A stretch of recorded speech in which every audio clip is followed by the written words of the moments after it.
ओम शांति। अव्यक्त मुरली है 25 दिसंबर 1969। अनासक्त बनने के लिए तन और मन को अमानत समझो। बाप दादा को कहाँ बुलाया है और किस लिए? अभी कहाँ बैठे हो? मधुबन में तो हो, लेकिन मधुबन में भी कहाँ बाप आए हैं? फुलवारी में बैठे हो या महफिल में?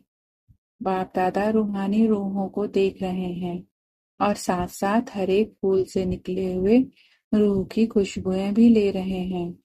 जैसे वह लोग फूलों से एसेंस निकालते हैं, उनको रूह कहते हैं। उनकी खुशबू बहुत अच्छी और मीठी होती है।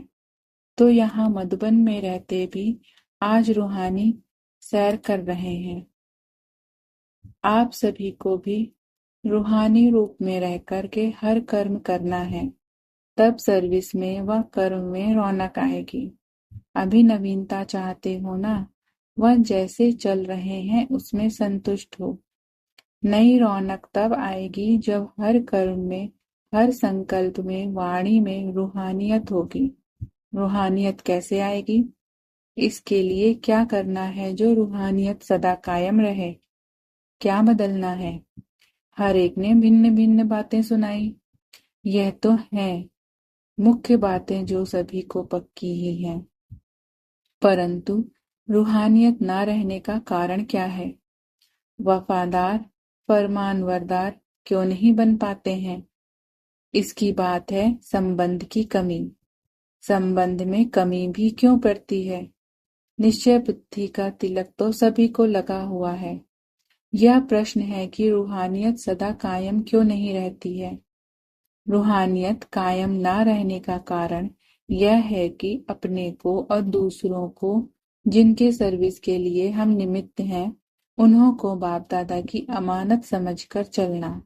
जितना अपने को और दूसरों को अमानत समझेंगे तो रूहानियत आएगी। अमानत न समझने से कुछ कमी पड़ जाती है। मन के संकल्प जो करते हैं वह भी ऐसे समझकर करें कि यह मन भी एक अमानत है। इस अमानत में खयानत नहीं डालनी है। दूसरे शब्दों में आप औरों को ट्रस्टी कहकर समझाते हो ना, उन्हों को ट्रस्टी कहते हो, लेकिन अपने मन और तन को और जो कुछ भी निमित्त रूप में मिला है, चाहे जिज्ञासु है, सेंटर है, वह स्थूल कोई भी वस्तु है, लेकिन अमानत मात्र है। अमानत समझने से इतना ही अनासक्त होंगे, बुद्धि नहीं जाएगी।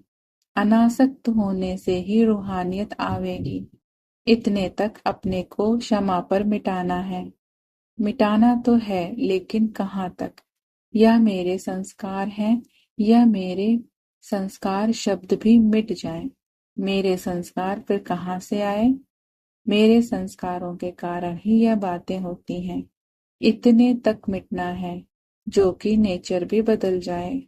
जब हर एक की नेचर बदले तब आप लोगों के अव्यक्त पिक्चर्स बनेंगे। संगम युग की संपूर्ण स्टेज की पिक्चर्स क्या है? फरिश्ते में क्या विशेषता होती है? एक तो बिल्कुल हल्कापन होता है। हल्कापन होने के कारण जैसी भी परिस्थिति हो वैसी अपनी स्थिति बना सकेंगे।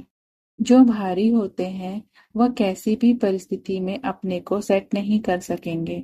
तो फरिश्तेपन की मुख्य विशेषता हुई कि वह सभी बातों में हल्के होंगे, संकल्पों में भी हल्के, वाणी में भी हल्के और कर्म करने में भी हल्के और संबंध में भी हल्के रहेंगे। इन चार बातों में हल्कापन है तो फरिश्ते की अवस्था है। अब देखना है कहाँ तक इन चार बातों में हल्कापन है। जो हल्के होंगे वे 1 सेकंड में कोई भी आत्मा के संस्कारों को परख सकेंगे और जो भी परिस्थिति सामने आएगी उनको 1 सेकंड में निर्णय कर सकेंगे। यह है फरिश्तेपन की परख। जब यह सभी गुण हर कर्म में प्रत्यक्ष दिखाई दें तो समझना अब संपूर्ण स्टेज नजदीक है। साकार रूप की संपूर्ण स्टेज किन बातों में नजर आती थी? मुख्य बात तो अपने संपूर्ण स्टेज की आप ही परख करनी है इन बातों से। इस ग्रुप का मुख्य गुण कौन सा है? वह ग्रुप था यज्ञ स्नेही, और यह ग्रुप है यज्ञ सहयोगी।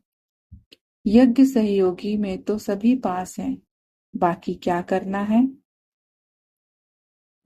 ऐसी भी स्थिति होगी जो किसके मन में जो संकल्प उठेगा वह आपके पास पहले ही पहुंच जाएगा। बोलने सुनने की आवश्यकता नहीं, लेकिन यह तब होगा जब औरों के संकल्पों को रीड करने के लिए अपने संकल्पों के ऊपर फुल ब्रेक होगी। ब्रेक पावरफुल हो। अगर अपने संकल्पों को समेट न सकेंगे तो दूसरों के संकल्पों को समझ नहीं सकेंगे। इसलिए सुनाया था कि संकल्पों का बिस्तर बंद करते चलो। जितनी जितनी संकल्पों को समेटने की शक्ति होगी उतना उतना औरों के संकल्पों को समझने की भी शक्ति होगी।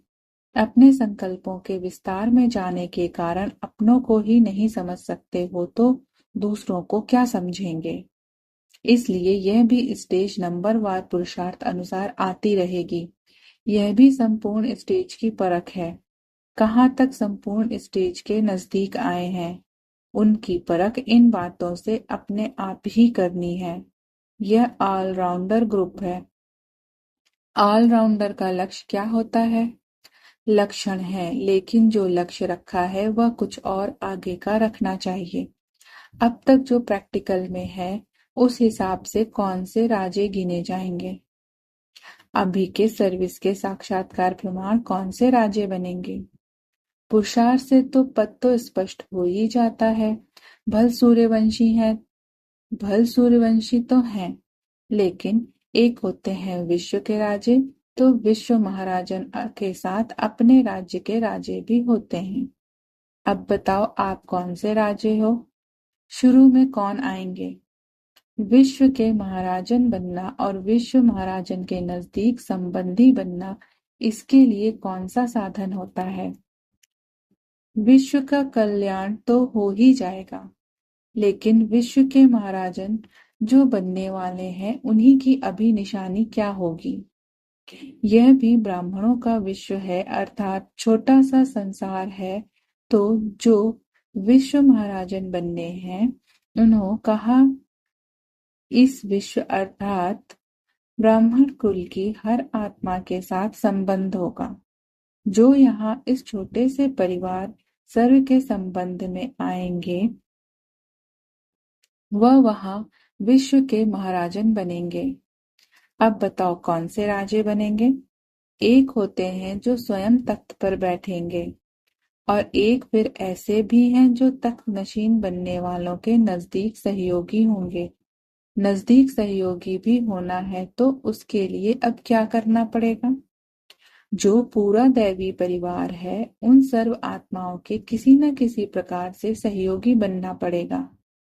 एक होता है सारे कुल के सर्विस के निमित्त बनना, और दूसरा होता है सिर्फ निमित्त बनना, लेकिन किसी न किसी प्रकार से सर्व के सहयोगी बनना।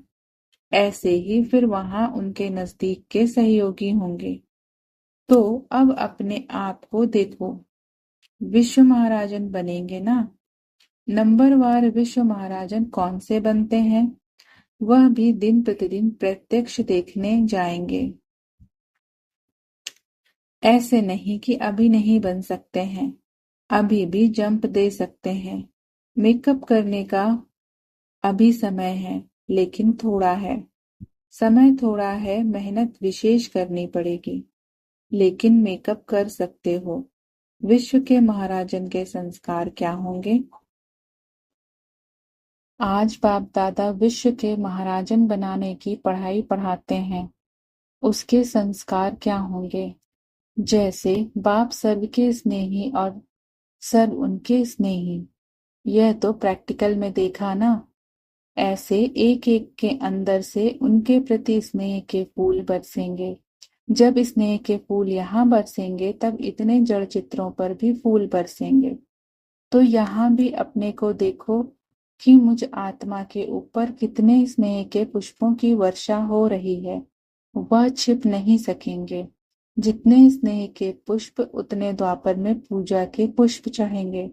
कहाँ कहाँ कोई पुष्प चढ़ाने के लिए कभी कभी जाते हैं और कहाँ तो हर रोज और पुष्पों और बहुत पुष्पों की वर्षा होती है। मालूम है इसका कारण क्या है? तो यही लक्ष्य रखो कि सबके स्नेह के पुष्प पात्र बने। स्नेह कैसे मिलता है?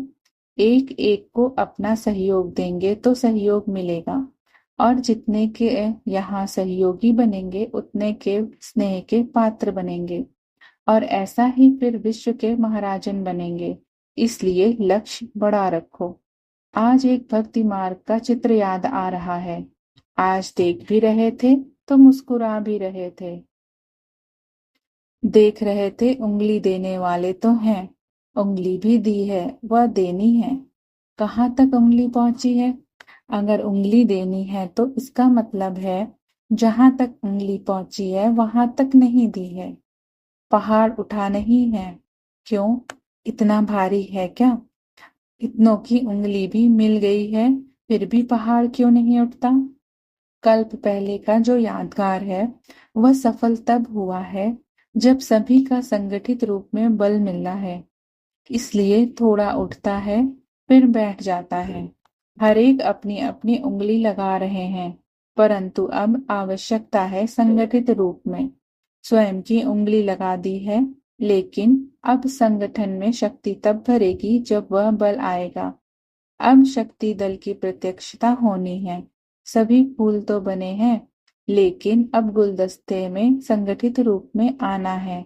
अभी कोई पुष्प कहाँ कहाँ अपनी रंगत दिखा रहे हैं, कोई अपनी खुशबू दे रहा है, कोई अपना रूप दिखा रहा है, लेकिन रूप, रंग, खुशबू जब सब प्रकार के गुलदस्ते के रूप में आ जाएंगे तब दुनिया के आगे प्रत्यक्ष होंगे।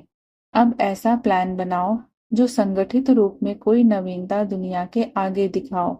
एक एक अलग होने के कारण मेहनत भी ज्यादा करनी पड़ती है, लेकिन संगठन में मेहनत कम, सफलता जास्ती होगी। जब संगम युग के संगठन को सफल बनाएंगे तब सर्विस की सफलता होगी। योग्यताएं सभी हैं, लेकिन योजना तक रह जाती है। अब अपनी योग्यताओं से औरों को भी बाप के समीप लाने योग्य बनाओ। यह जो ग्रुप है, यह है आत्माओं के संबंध जुड़वाने की नींव डालने वाला। जैसे नींव डालेंगे वैसे ही उन्हीं के आगे जीवन बनेगी। सभी बातों में जितना खुद मजबूत होंगे उतना अनेकों की नींव मजबूत डाल सकेंगे। जितनी अपने में सर्व क्वालिफिकेशन होंगी ऐसी ही क्वालिटी आएगी। अगर अपने में क्वालिफिकेशन कम है तो क्वालिटी भी कम आएगी। इसलिए ऐसे समझो कि हम सभी नींव डालने वाले हैं। अपनी क्वालिफिकेशन से ही क्वालिटी आएगी। आप समान तब बना सकेंगे जब बाप दादा के गुणों की समानता अपने में लाएंगे। अच्छा, ओम शांति।